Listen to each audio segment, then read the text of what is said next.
Just like with the Bach F sharp minor prelude, there is a danger here of playing the piece and having it feel like there's just too many notes, random notes thrown at the page, kind of hard to extract some meaning out of it, which is a little sad and a little unfortunate because at the end of the day, buried in this pretty odd piece is a quite straightforward harmony. The theme, if there is one of this prelude, is 5-1. 5-1, 5-1, 5-1, 5-1. This most basic of harmonies of going from the 5, the dominant, back to the 1.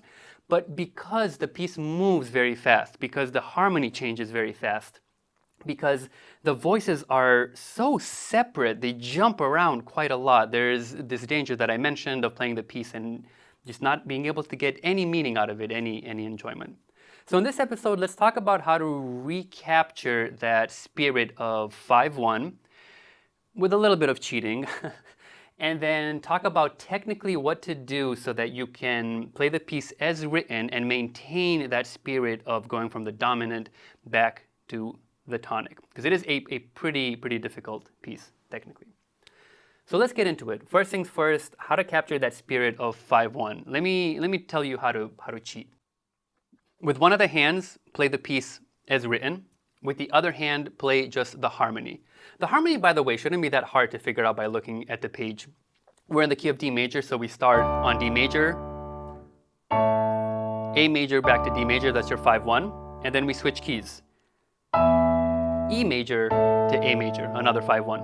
And then again, E major, A major, and now we switch keys. B major, E minor.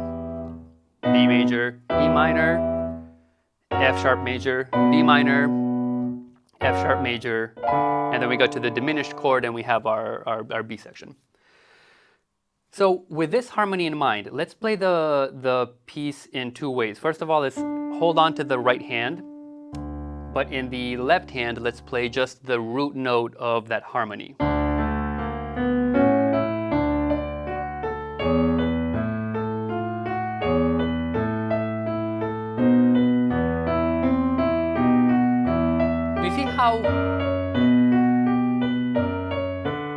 How we've recaptured, we really feel, even at tempo, we feel this motion of going from the dominant to the tonic.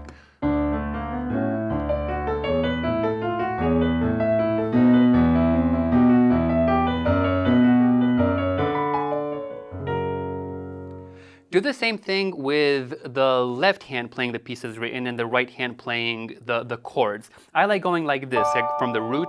I mean, this is our 1, yeah, our tonic. When I play the dominant, I go like this.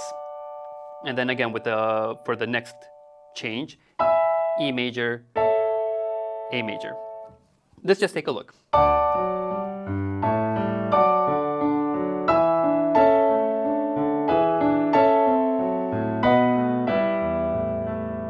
Uh-oh. There it is. Excuse me.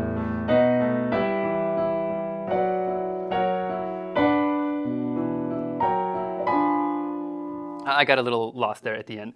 But you get the idea. You're playing the left hand as written, and with the right hand, you're playing just the chords. D major, A major, D major, E major, A major, E major, A major, B major, E minor, and again, B major, E minor, F sharp major, B minor, F sharp major, and then to the diminished chord. Now, you can do this, and I think that the main reason to do it is because you can recapture the feeling of the 5-1s, like I said, but you also get used to the tempo and how to pedal. Pedaling is a very difficult thing in this piece, again, because it moves so fast. But if you're focusing on that harmony, you feel the tempo and the tempo that you want so that you can feel these. And also the pedaling required to not get the harmony too muddy and to feel, again, this pull from the dominant back to the tonic.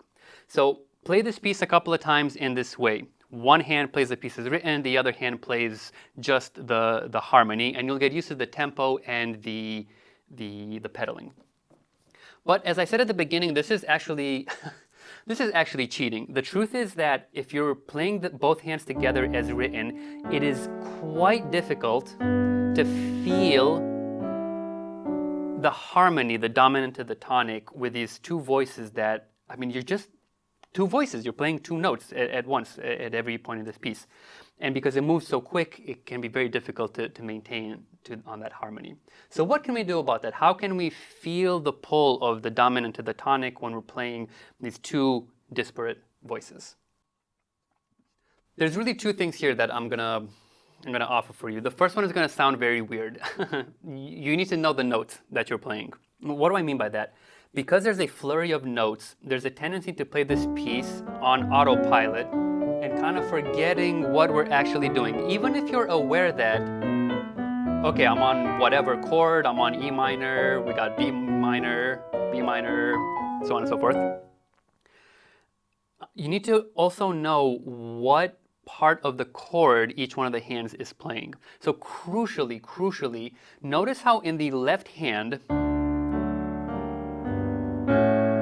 when we're on this A major chord, we are playing the root in the left hand.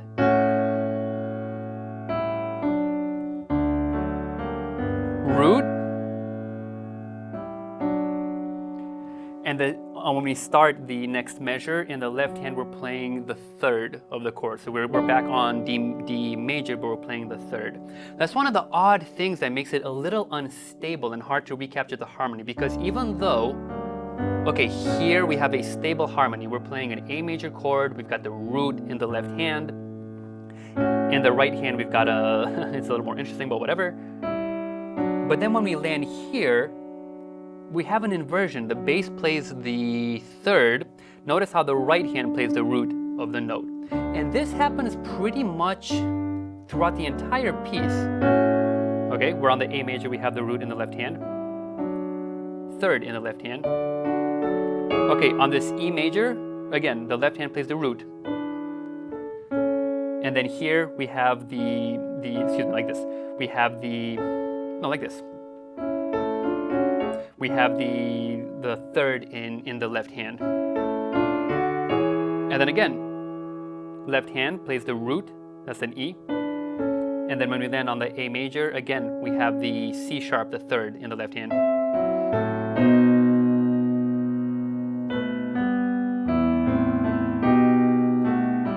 Again, notice, see, on this B minor chord, B major, we have the B, the root in the left hand.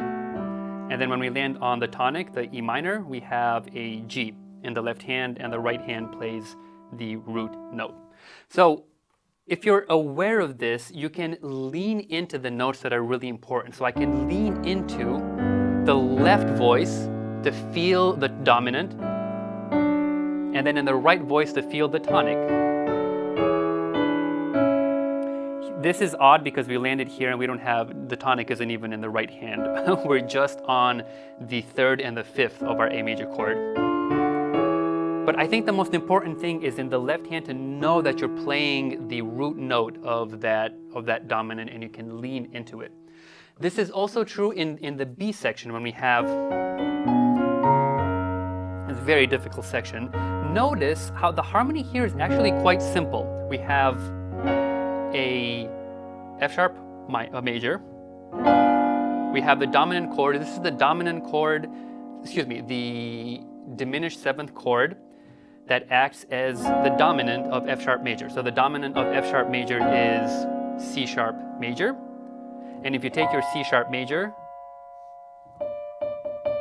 you move up a half step from the root note, you end up with this diminished seventh chord. This is the diminished seventh chord that once acts like the dominant of F sharp major. So that's all this is in the B section. It's the same for the B section reprise, it's just in a different key. So this is our root, our tonic.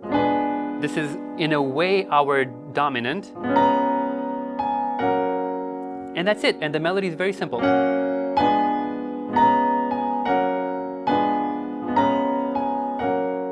Very beautiful. Notice what happens in the bass. In the left hand, on every eighth note, every beat of the pulse, we are playing the root of the chord, F sharp.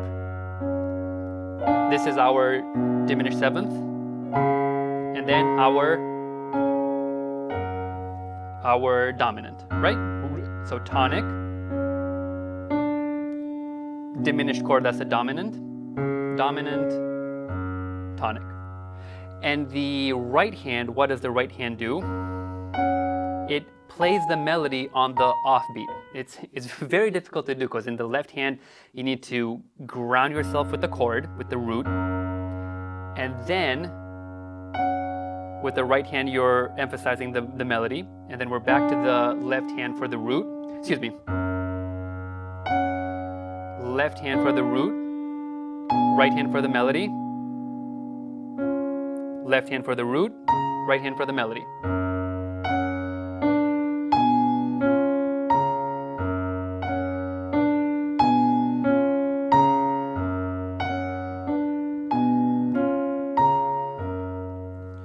So this is what I mean by know the notes that you're playing. Be very aware of the role of the notes that you're playing in relation to the harmony, to the chord that you're sketching out.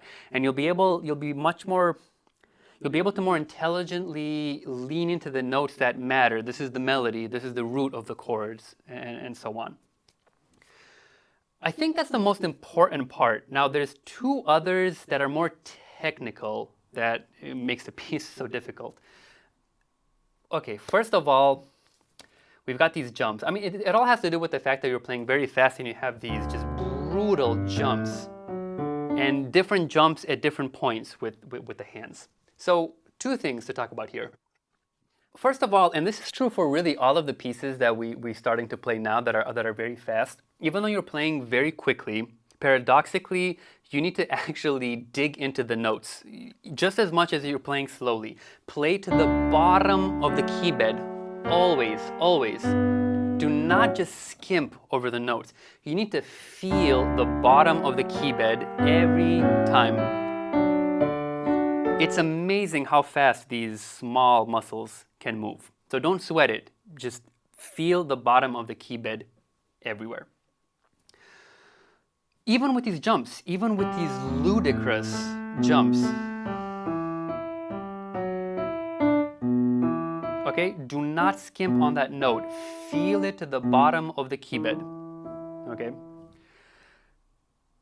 Because you need to do this very quickly, there's another thing which applies to pretty much every fast piece that you're playing. Do not throw your hand on a note. What you need to do is you need to place your hand quickly where it needs to be, okay? But we're not throwing it here. We are placing it in preparation for playing the note down to the key bed. Again. Crucial, do not throw your hand onto the note even if it's very far away. Place it there in preparation for digging into the note and feeling the bottom of the key bed.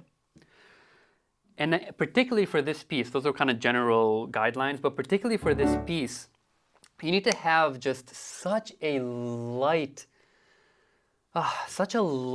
thumb everywhere. Especially in the B section. The B section is the most important for the thumb. Let's do the B section reprise. Well, here it's not the thumb, here it's actually the second finger. Although some editions have you using a thumb over here. In the first B section, you're using a thumb on this jump. Okay. Look how much your hands are jumping all over the place. And you need to be able to do this and emphasize just the notes that are important.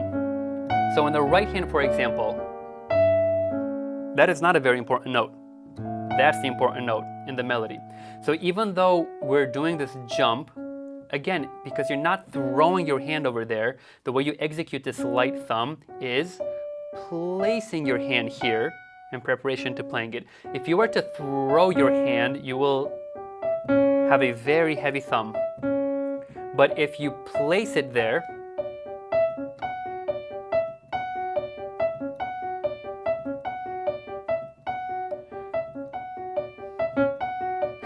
Notice how hard it is. By the way, I've said this before, and I'll say it again as we finish up this series. We're getting to the pieces that are just out of my comfort level. But you saw there, probably because I wasn't paying as much attention, because I'm still working on this. There were times when I played the thumb too heavy because I threw my hand, and there were times when I didn't prepare it enough and it didn't even sound.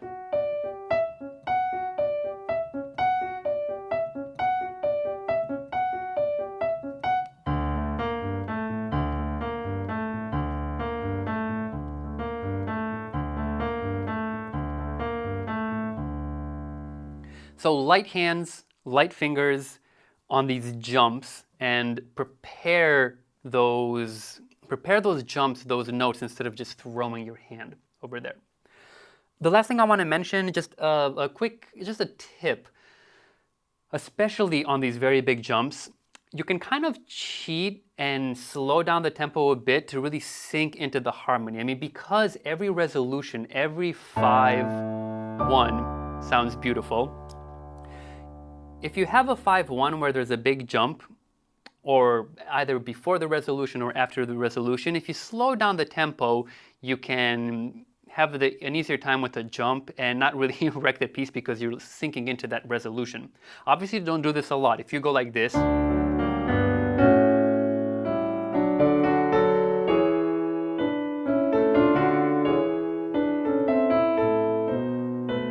can get a little seasick. But in this section here, specifically on this E minor, the jump is very difficult when we do this jump with the left hand. So where are we? Yeah, there. Okay. You see, I kind of slow down the tempo just a little bit of a pause here so that I can have enough time to jump from here to here with my left hand. So it's a little trick, a little cheating you can do to kind of ease up the technical difficulty of this piece. All right, that's it. Beautiful piece, love it. I feel very excited about it because I'm finally able to play it and really enjoy it a bit more and play it the way that I hear it, the way that I feel it in me. You can always feel as you're playing it, there is this tug of dominant to tonic, but you need to be very careful about how you execute it. And finally, I think with these tips, I can execute it and recapture the beauty of it, this theme of going from the dominant to the tonic. Hope you enjoyed the episode. Let's play it, and let's play it.